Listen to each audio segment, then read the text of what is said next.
¿Qué es esto?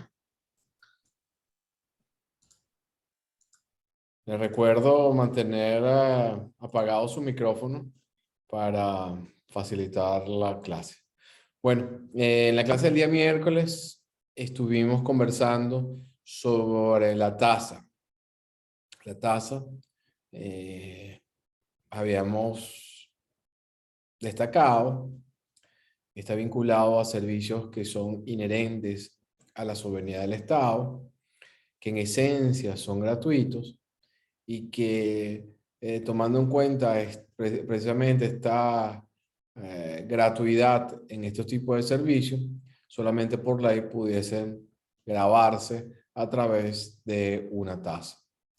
Vimos entonces que a pesar de las críticas que pueden formularse en relación con el concepto de tasa vinculado a soberanía, establecimos que se tratan de ese tipo de actividades que no se conciben prestados por los particulares, por su naturaleza jurisdiccional, de policía administrativa, de manera que a este tipo de actividades se financia mediante el cobro de una tasa.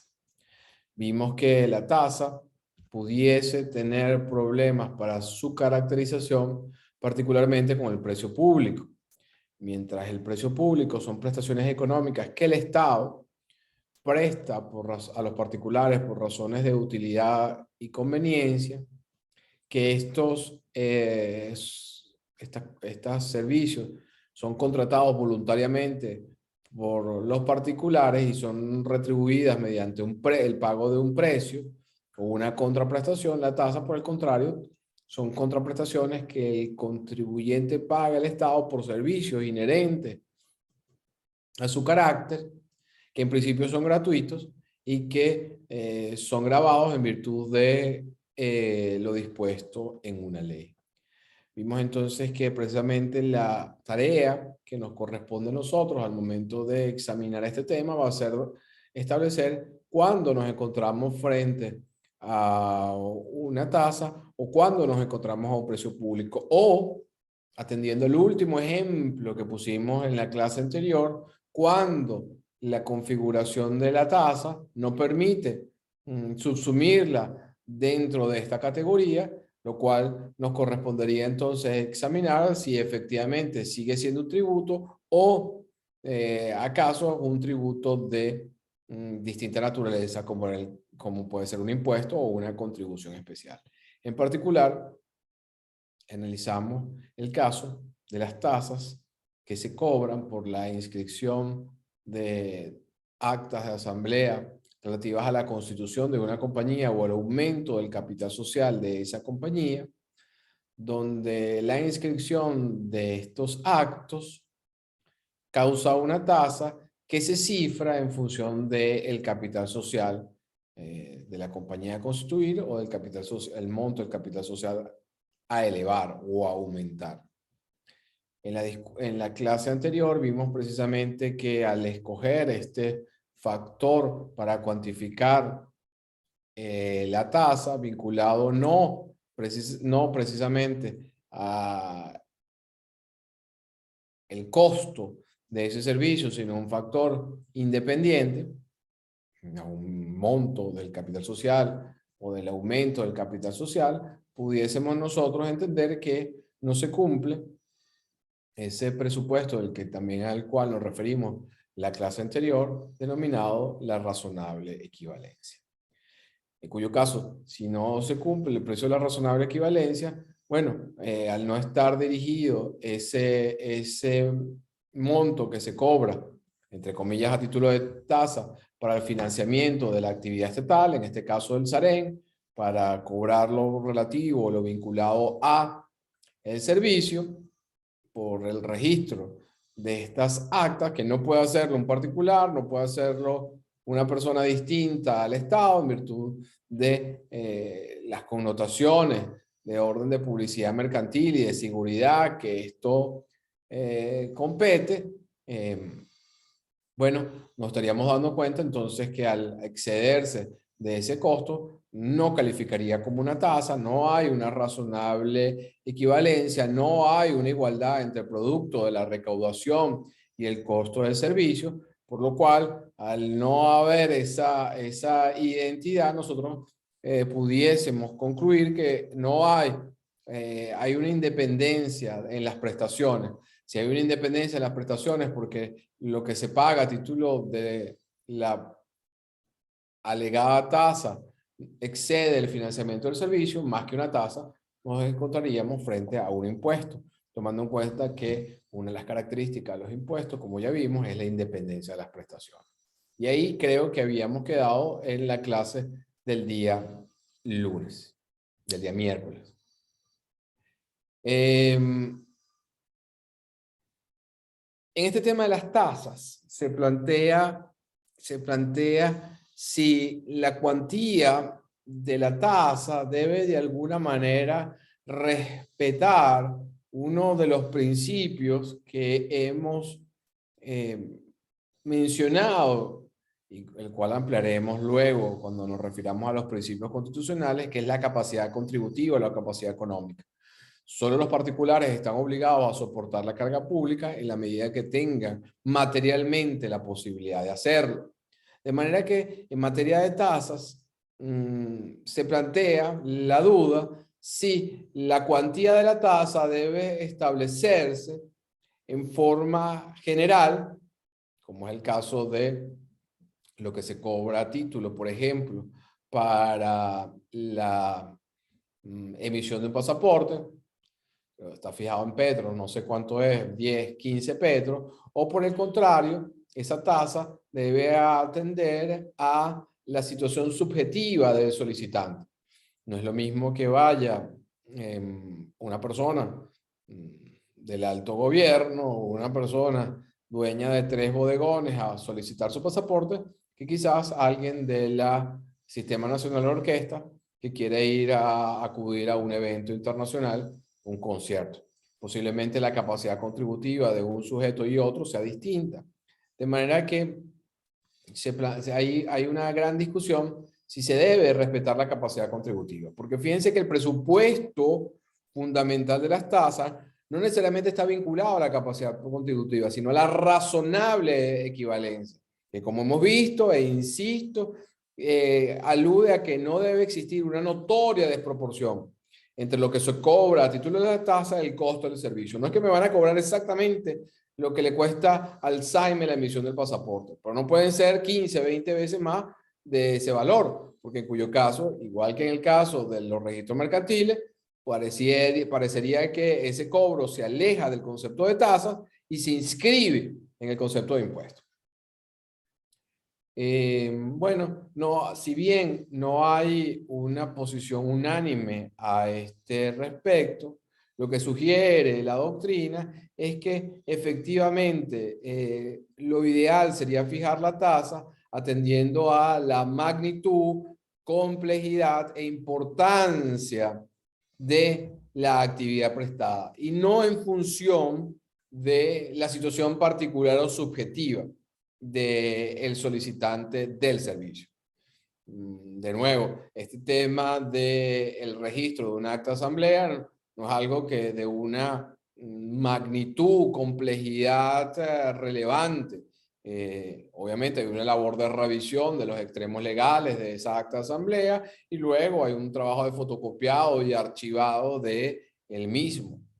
No es lo mismo, por ejemplo, que posiblemente un estudio químico que haga el IBIC para determinar algún tema de los principios activos de un medicamento o una molécula, donde la complejidad sea superior o mayor, o sea, distinta, al menos. De manera que la capacidad contributiva no juega un rol determinante en la fijación de las tasas. Esa situación particular del sujeto no es determinante, es decir, el legislador no establece las tasas en función de quién puede o quién tiene para pagar una tasa o no, pero sí debería establecerse atendiendo a las características del servicio. sin menoscabo del anterior, yo creo que siempre un elemento importante en el diseño, en la configuración de cualquier tributo, en este caso de las tasas, tiene que ver con que se tome en cuenta el sujeto. Volvamos de nuevo al caso del pasaporte. Fundamentalmente, si el SAREN dijese que el pasaporte, la expedición o renovación del pasaporte cuesta $500, esos $500 pudiesen no ser, no, pudiesen existir muchos sujetos que no pueden pagar esos $500. De manera que, de alguna manera, en mi opinión, aunque la capacidad contributiva como concepto, su campo natural de acción es el ámbito de los impuestos y las contribuciones especiales, nada implica a que de alguna manera también se tome en cuenta en la configuración de las tasas. Insisto, supongamos que el pasaporte, la emisión del pasaporte cuesta $300. El software, el papel de seguridad, el sistema fotográfico. Pero si el SAREN decidiera costar $400, estaría estableciendo una traba importante para que los usuarios pudiesen obtener este instrumento de identificación.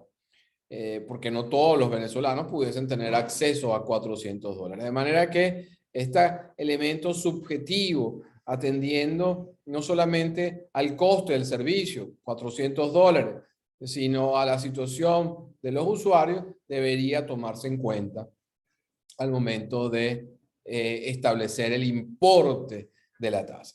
Pero insisto, es simplemente como una suerte de desideratum, es una suerte de buena voluntad, porque lo relevante está en que la tasa esté vinculada al costo del servicio y se cifre, se fije en función de la magnitud, complejidad o importancia de la actividad prestada.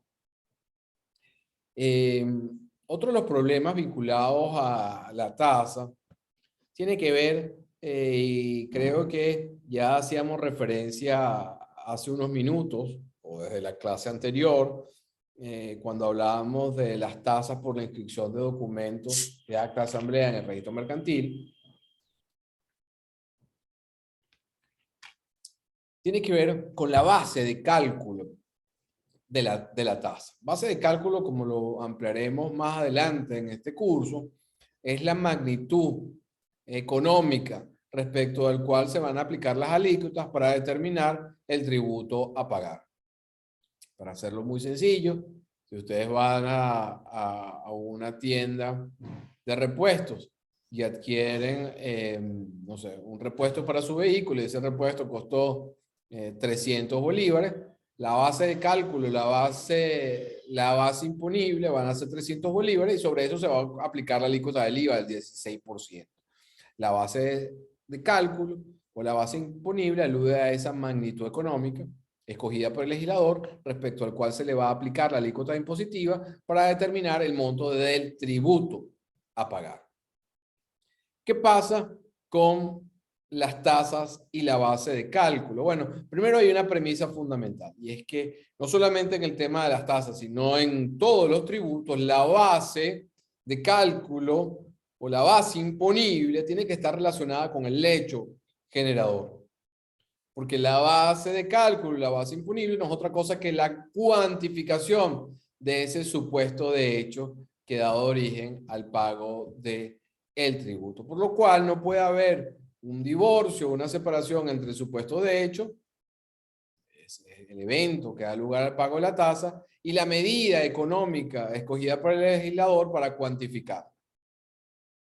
Sin embargo, nosotros hemos visto que muchas veces el legislador divorcia la base de cálculo con el hecho generador, produciéndose distorsiones en la configuración, en este caso de la tasa. Cuando el legislador escoge el monto del capital social o del aumento del capital social para el registro, la tasa por el registro de las actas de asamblea, escoge una medida, escoge un elemento que no está asociado al costo del servicio, divorcia el hecho generador de la tasa, la prestación del servicio, que solo puede prestar el SAREN como parte de las actividades que solo puede desarrollar el Estado, y el monto del tributo a pagar.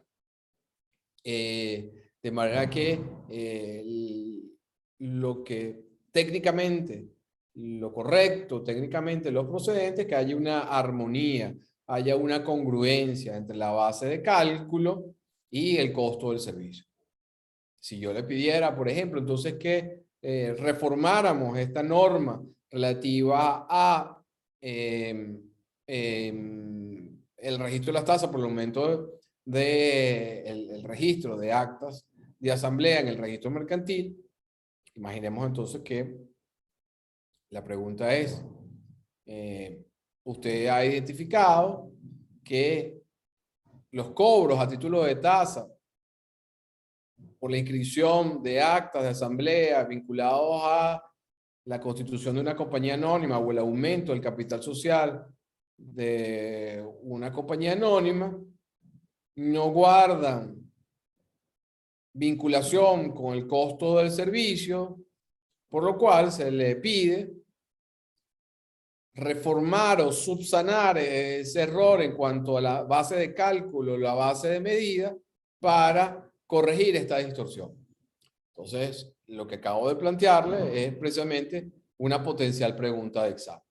Entonces, ¿qué elementos tenemos? Bueno, nosotros conocemos un elemento fundamental, que es que la medida de la tasa se recauda para financiar total o parcialmente el costo del servicio, que la tasa no tiene que ser idéntico a lo que le cuesta al Estado la prestación de esos servicios, pero tiene que haber algo que se denomina razonable equivalencia, es decir, que lo que se cobra a título de la tasa guarde una relación, no hay una notoria desproporción.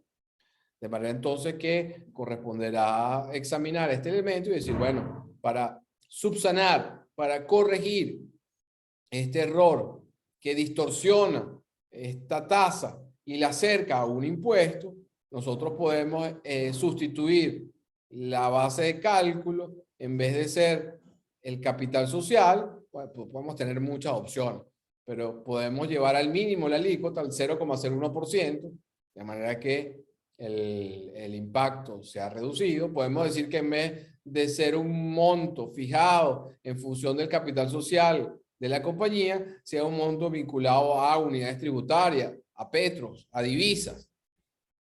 Y siempre, en cualquiera de los casos, vinculado al costo del servicio. Entonces, fíjense ustedes cómo la respuesta pasa por poder identificar cuál es el elemento que distorsiona la configuración de esta tasa en particular y poder proponer una solución alternativa.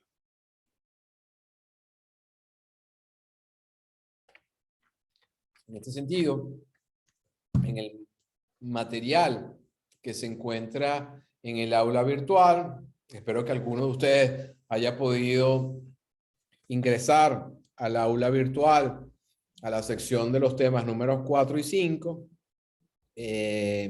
Bueno, creo que podemos tomarnos unos minutos para aquellos que no lo hayan hecho puedan verlo, aprovechando compartir pantalla.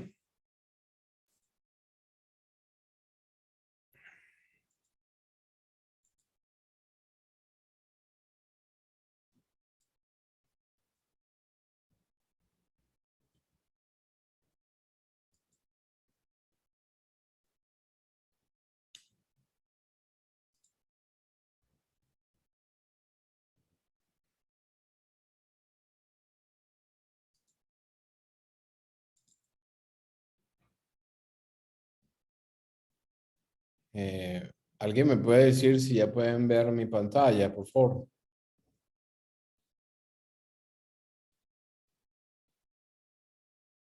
¿Me pueden decir por el chat o abrir el micrófono y decirme si están viendo mi pantalla? Sí, sí, efectivamente, profesor. Se ve perfectamente bien. Gracias. Bueno, este es el aula virtual. En el aula virtual van a ver que está dividida en secciones que nosotros hemos llamado, que yo he llamado, en este caso, temas 4 y 5. Cuando ustedes ingresen a los temas 4 y 5, van a encontrar varias cosas. Primero, cada una de las clases desgrabadas, de las clases desgrabadas, los videos de las clases, que actualmente se descargan de mi nube, que es Dropbox. ¿Qué es lo que ha sugerido la escuela? Que la descarga de estos enlaces puede hacerse muy pesada, atendiendo a las circunstancias que del Internet, por lo cual han sugerido a los profesores que migremos que migremos eh,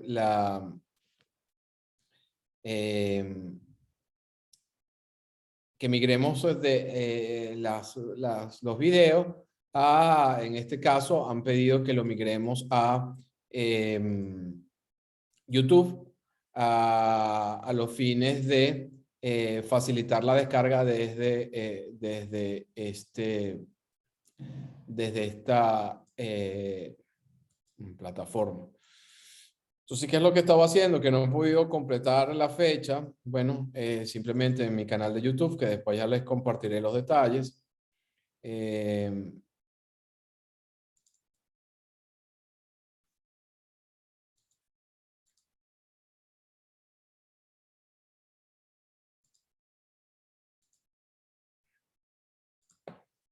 el canal de YouTube van a encontrar entonces ustedes las clases por la fecha y el día, de manera de poderlo verlo desde YouTube y no tener la necesidad de descargar el enlace y facilitar el tema de Internet.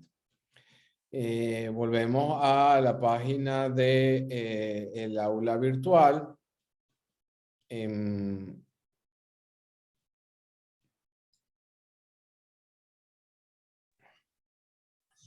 poco fastidioso. Profesor.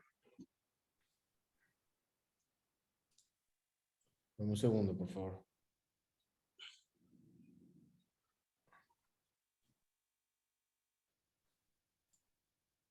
Volvemos a la página del aula virtual, los temas números 4 y 5, además de las clases, está el material sugerido para los temas.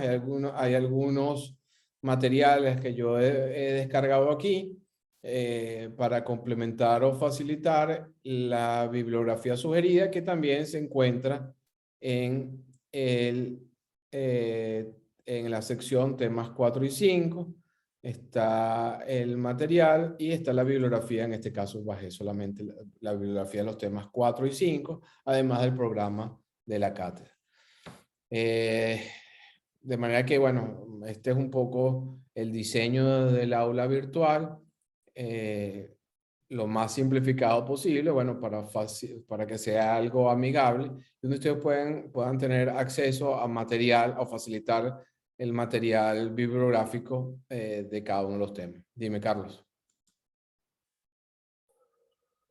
Que ahí en la plataforma de YouTube hay una ventaja de sacar la transcripción, lo que usted va hablando, en forma de, lo que usted va hablando lo va transcribiendo y uno lo puede sustraer el material a la vez. Bueno, no lo conocía. Gracias, Carlos, por hablarme de esa atributo, esa facilidad que tiene la herramienta. En todo caso, lo que yo busqué no es tanto facilitarles la transcripción, sino facilitarles la visualización de los videos. Entiendo que la descarga desde Dropbox puede tomar tiempo, demorarse y es más pesado. En cambio, desde YouTube comprime los videos y les permite a ustedes verlos igualmente en forma asincrónica, de una forma más fácil. Bueno, cerramos la digresión relativa al aula virtual y al campus. Es por eso que no subió la clase del día miércoles, porque bueno, la idea es que pueda poner las clases en orden cronológico y la verdad no ha tenido tiempo de descargar desde Dropbox todas las clases previas, ¿no? Esa es la razón Alguien preguntaba hoy en el chat que cuándo se iba a publicar la clase y la verdad que yo mismo no lo sé. Bueno, retomamos el tema de las tasas. Esta digresión venía a propósito que uno de los materiales complementarios que se encuentran en el aula virtual tiene que ver con la sentencia del caso Catene. La sentencia del caso Catene, no recuerdo ahora los hechos exactos, pero bueno, voy a tratar de parafrasearlo porque resulta muy ilustrativa en relación con esta patología, esta distorsión que se presenta cuando el legislador escoge una base de cálculo o una base de medida para las tasas que no se corresponde con el servicio prestado. En este caso, el que le refiere, se trataba de la recolección de desechos sólidos en el municipio Mariño del estado Nueva Esparta. El municipio Mariño, dentro de sus competencias, está la recolección de desechos sólidos, que fue considerado en su oportunidad como una tasa, y para establecer el monto de lo recaudado a título de desechos sólidos, la alcaldía fijó que ese monto se iba a determinar en función del número de las unidades turísticas que tuviese cada uno de los hoteles o centros o centros turísticos. Es decir, si un hotel tenía 200 habitaciones, se le iba a calcular un determinado monto en función de ese número de habitaciones y eso iba a determinar el monto de la tasa a pagar por la recolección de desechos sólidos.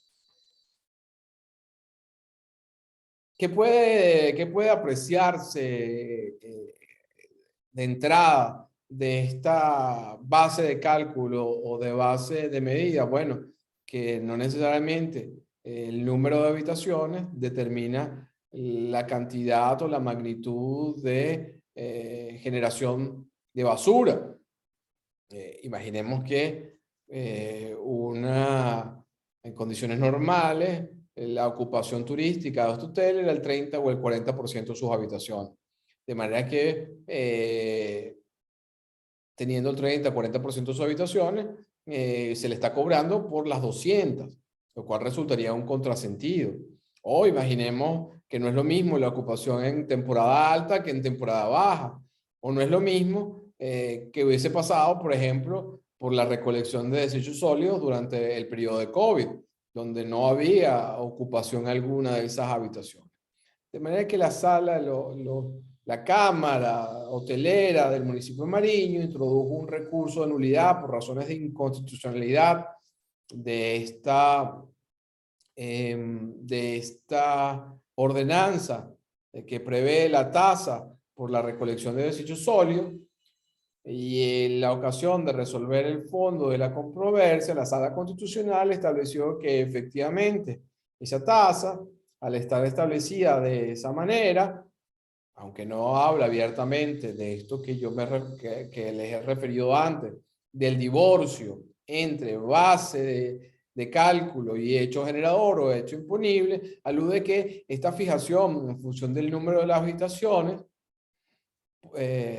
excede o tiene la potencialidad de exceder el costo del servicio y, lo más importante, señala que pudiese tener efectos confiscatorios, por lo cual la sala procedió a declarar la nulidad de esa tasa basada o atendiendo al número de las habitaciones de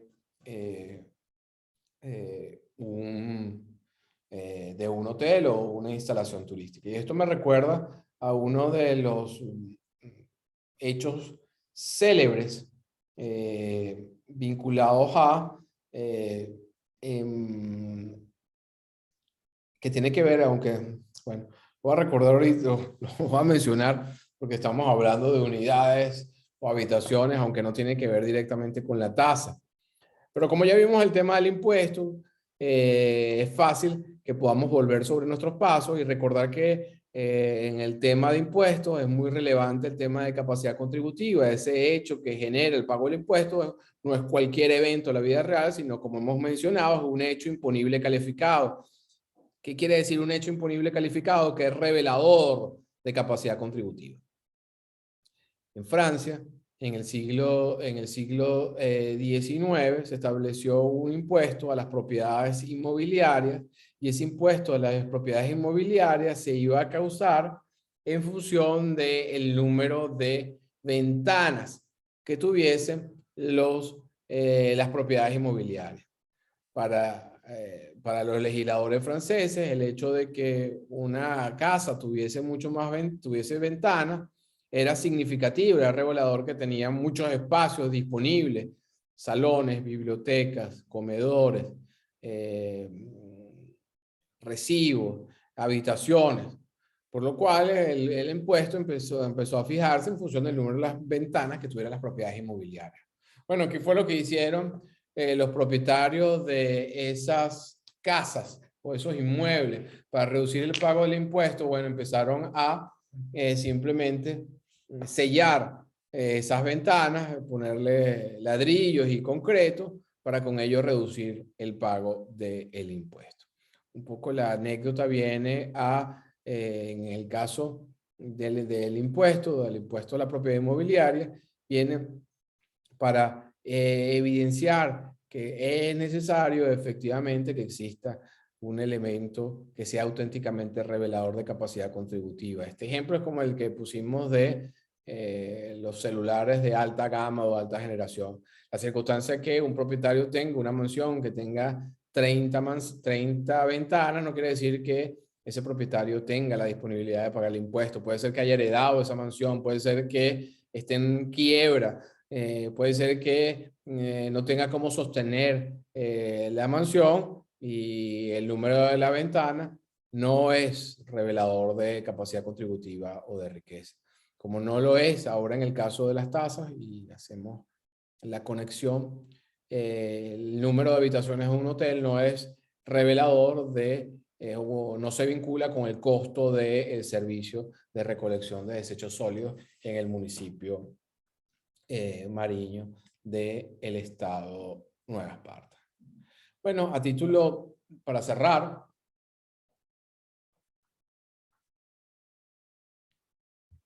y a título de ejemplo, para pasearnos por alguna de las tasas, estoy seguro que la mayoría de nosotros de algún momento ha tenido vinculación con el tema de las tasas por distintos motivos. Vamos a hacer alguna breve mención a los tipos de tasa. Las tasas están en la mayoría de las legislaciones y no necesariamente tributarias. Hay distintas tasas. Buena parte de ellas se encuentran concentradas en la denominada ley de timbre fiscal. Y en este sentido podemos identificar algunas categorías de tasas. La primera tendría que ver por la concesión de documentos probatorios. Estos documentos tienen el carácter de una prueba erga omnes. Como ustedes saben, el calificativo erga omnes quiere decir que hace plena prueba frente a terceros, de manera que este tipo de documentos le interesan al contribuyente y solo pueden ser emitidos por el Estado. Por ejemplo, la expedición y renovación de la cédula de identidad. Entiendo que hoy en día es gratis, pero en principio hoy en día es gratis, es gratuito, pero originalmente causaba el pago de una tasa.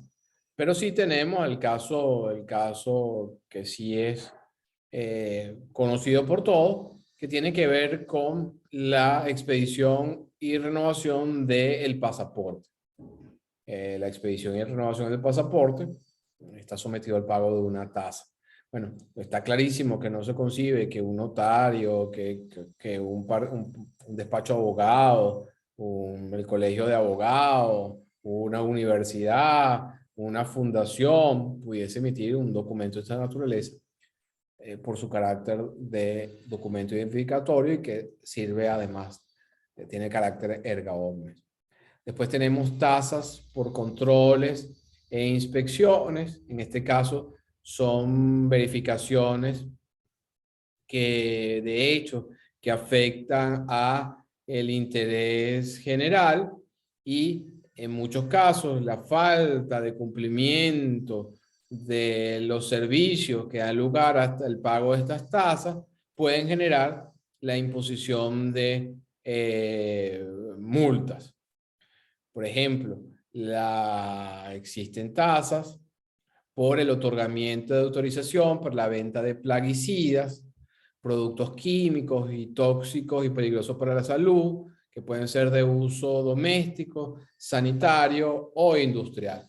Para entonces poder expedir algunos de estos productos, supongamos que estamos hablando de un plaguicida, un herbicida, el establecimiento ubicado en los llanos para vender herbicidas no podría hacerlo si antes no solicita la autorización correspondiente.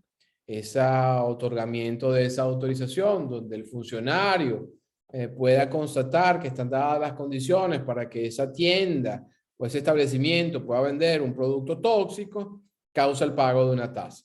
Ahora bien, si esta persona inicia o continúa esta actividad sin haber solicitado la autorización correspondiente, estará sometida al pago, estará sometida a las consecuencias sancionatorias previstas a nivel normativo, que pueden ir desde multas o cierres de establecimiento y dependiendo de la gravedad hasta penas privativas de libertad. Tenemos tasas por otorgamiento de autorizaciones. En este caso se trata de actividades que los particulares tienen derecho a realizar, pero que están sometidos al control por parte del Estado. Para que los particulares puedan llevar a cabo esa actividad, cuyo control y supervisión le corresponde al Estado, deben pagar una tasa. Y en este sentido tenemos, por ejemplo, las tasas que se pagan por la explotación del espectro radioeléctrico. Para poder una emisora de radio llevar a cabo su actividad en el espacio radioeléctrico, cuyo control y supervisión le corresponde al Estado, debe dirigirse al ente competente, como ustedes conocen es Conatel, solicitar una autorización y ese trámite donde se verifique que ese particular cumple los extremos para poder explotar el espacio radioeléctrico genera el pago de una tasa. Entonces fíjense que en este supuesto estamos frente a una tasa por el otorgamiento de una autorización para la explotación del espacio radioeléctrico. Tenemos las tasas por la inscripción en registro público, nos hemos referido a las de las asambleas de compañías anónimas, pero son muchos otros los trámites que están sometidos al pago de una tasa. Mencionemos solo dos a título ilustrativo: la inscripción de un documento de compraventa de una propiedad inmobiliaria, de un inmueble. Bueno, ese documento genera el pago de una tasa para poder evidenciar la propiedad de ese bien, o cuando ustedes completen la carga académica y obtengan su título de abogados, bueno, ese título deberán inscribirlo en el registro civil. Esa inscripción de su título en el registro civil va a causar el pago de una tasa. En el pasado teníamos una ley denominada arancel judicial que establecía tasas por actuaciones judiciales. ¿Qué tipo de actuaciones? Bueno, los llamados emolumentos. Bueno, el traslado de la secretaria o el alguacil para efectuar notificaciones, situaciones o practicar actuaciones vinculadas a los procedimientos judiciales, la expedición de copias simples o copias certificadas, entre otras muchas actuaciones y trámites que establecía la ley de arancel judicial. Sin embargo, el Tribunal Supremo de Justicia, a propósito de algunas denuncias que hizo el expresidente Chávez, consideró que esta ley era inconstitucional porque constituía una denegación del acceso a la justicia que en principio debería ser gratuita. Y quizás alguno de ustedes me dirá, profesor, pero eso está muy bien, eso de verdad tiene mucho sentido. O sea, ¿qué pasa con la persona cuando no puede pagar los emolumentos? Estaría impidiéndose el derecho a la justicia, el ejercicio de acudir a los órganos jurisdiccionales para ventilar sus situaciones particulares.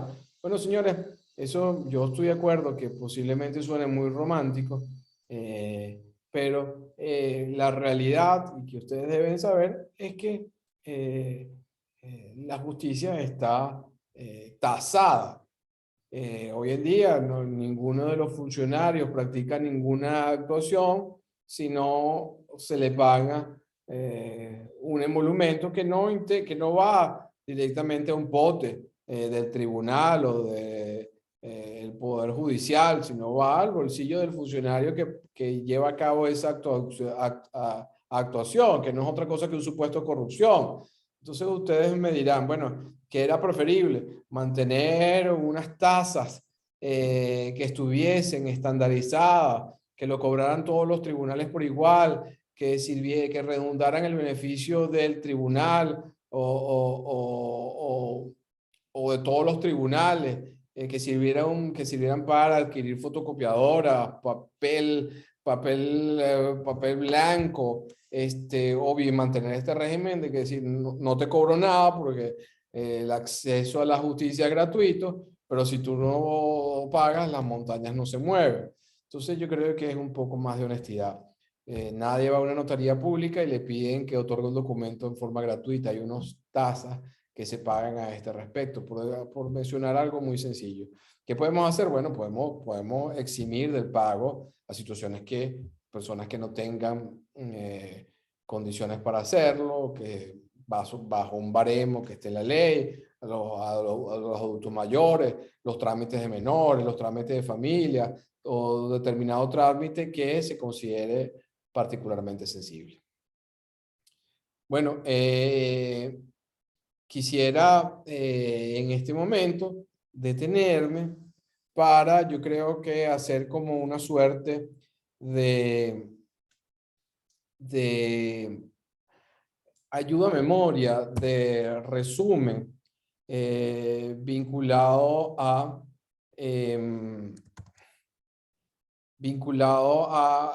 esto que estamos, la diferencia fundamental entre tasa y precios públicos. ¿Por qué? Porque, bueno, como les he mencionado, buena parte de lo que nosotros vamos a examinar en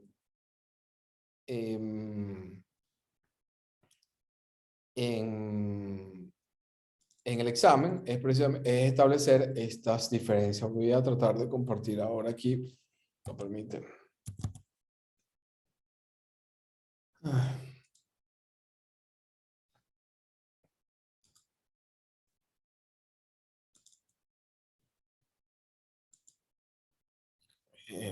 Por favor, ¿me podrían decir si pueden ver mi pantalla?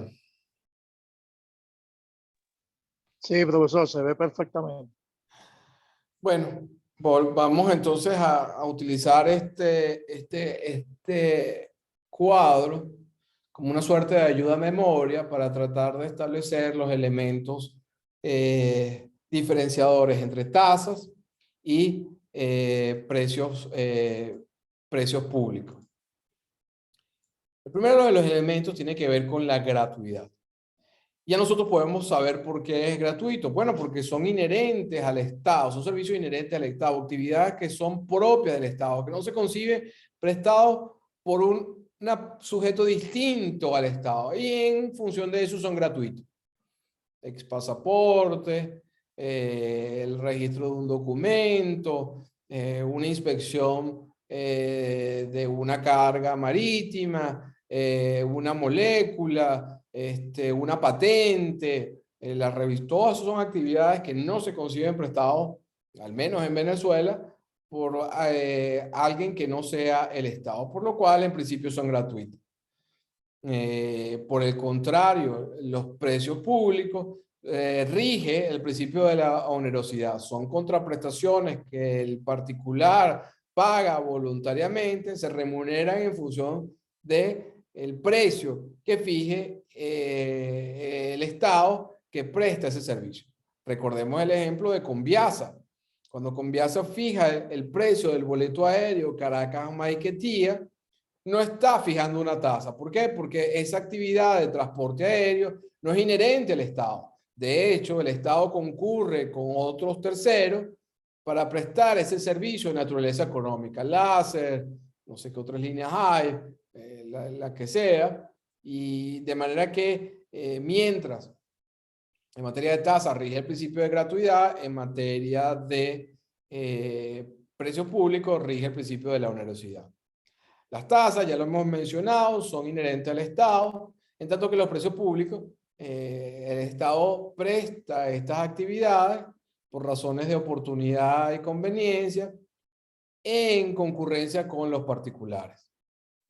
Y las tasas, el monto a pagar, necesariamente tiene, como ustedes saben, que estar establecido en la ley. En tanto y en cuanto en los precios públicos rige el principio el concurso real de voluntades.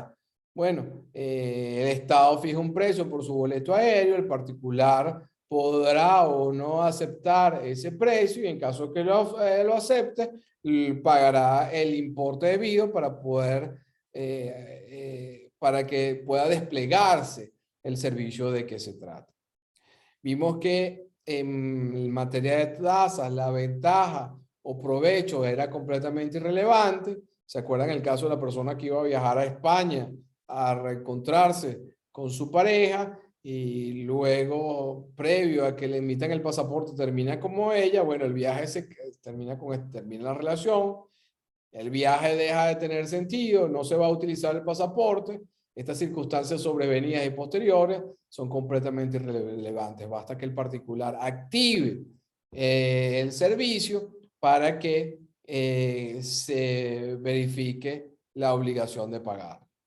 Por el contrario, en materia de precios públicos rige el principio de la ventaja o provecho. Cuando un particular acude a Hipostel, acude a Movilnet, acude al Banco de Venezuela, acude a Conviasa,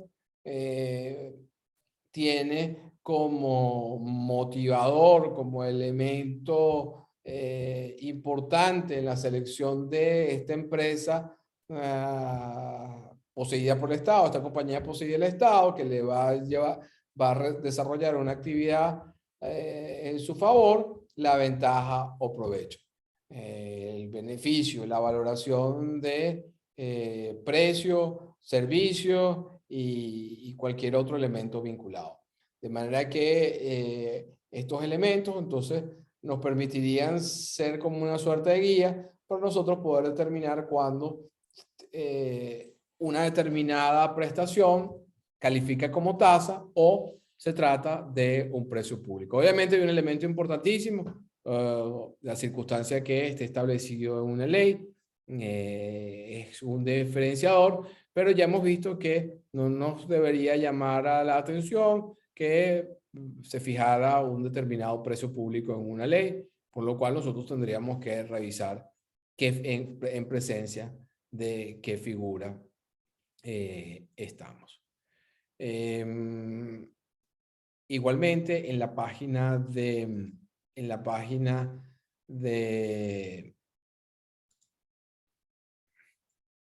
en el aula virtual, perdón, en el aula virtual van a encontrar dos sentencias importantes. La primera se refiere al caso de DHL Express, Es un fallo de la Sala Político-Administrativa, donde la Sala sostuvo que cuando se trata de un servicio que no es esencial a la soberanía misma del Estado, pero que es prestado por el Estado, tiene el carácter de precio público. Fíjense que lo interesante de este fallo reside de nuevo en que la Sala Político-Administrativa rescata el concepto de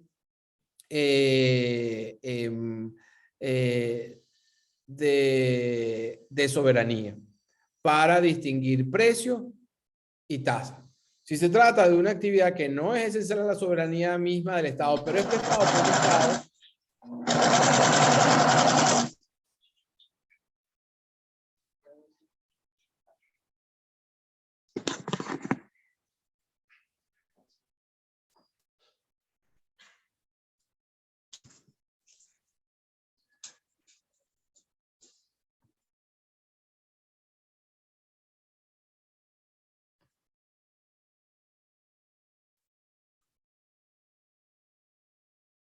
ok, le ruego mantener el micrófono apagado para evitar su distracción y la mía.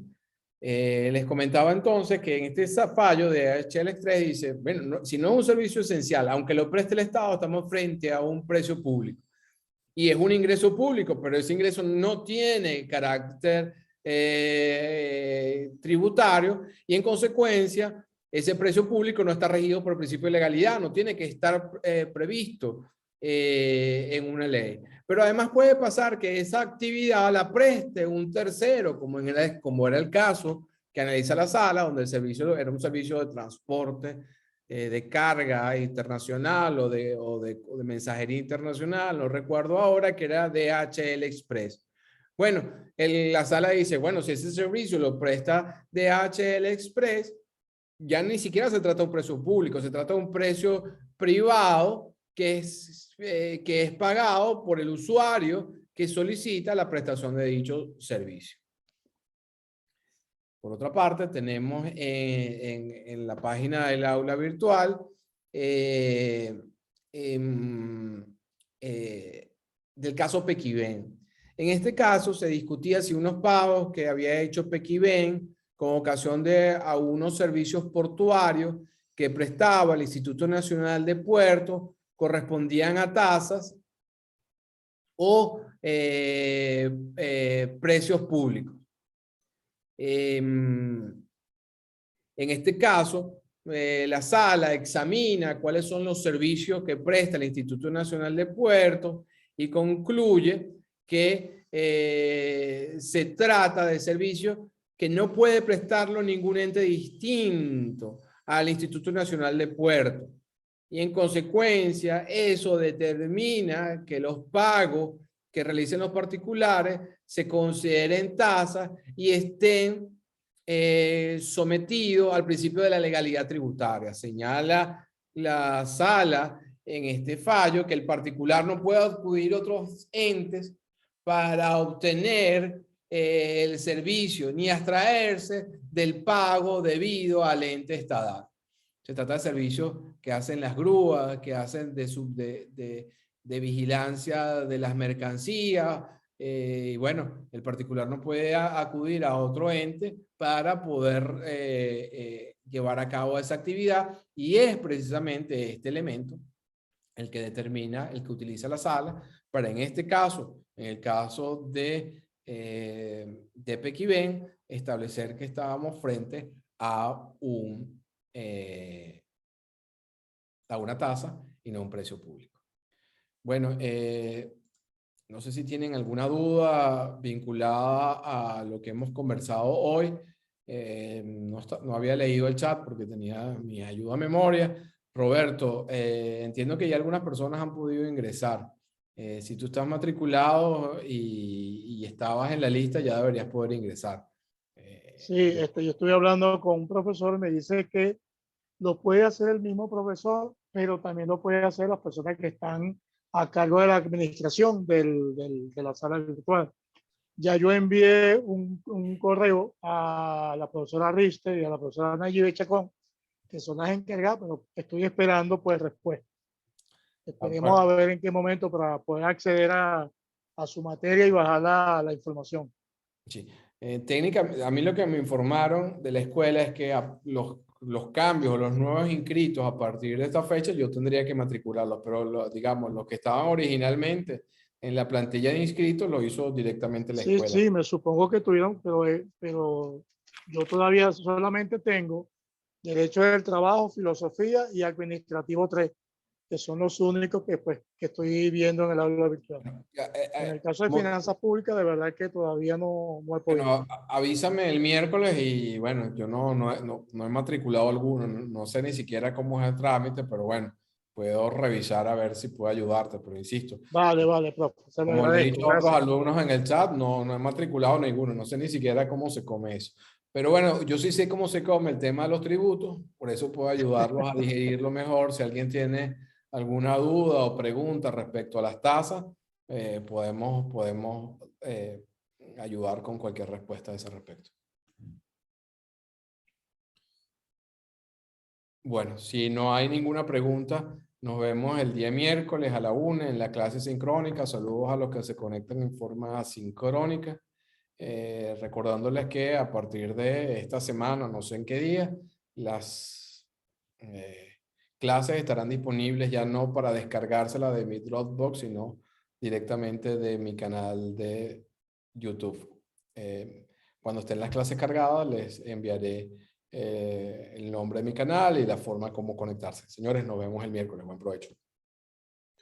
Ok, gracias, profesor. Gracias, Hasta luego. profesor. Buen provecho. Gracias, profe. Hasta luego. Pues. Feliz tarde.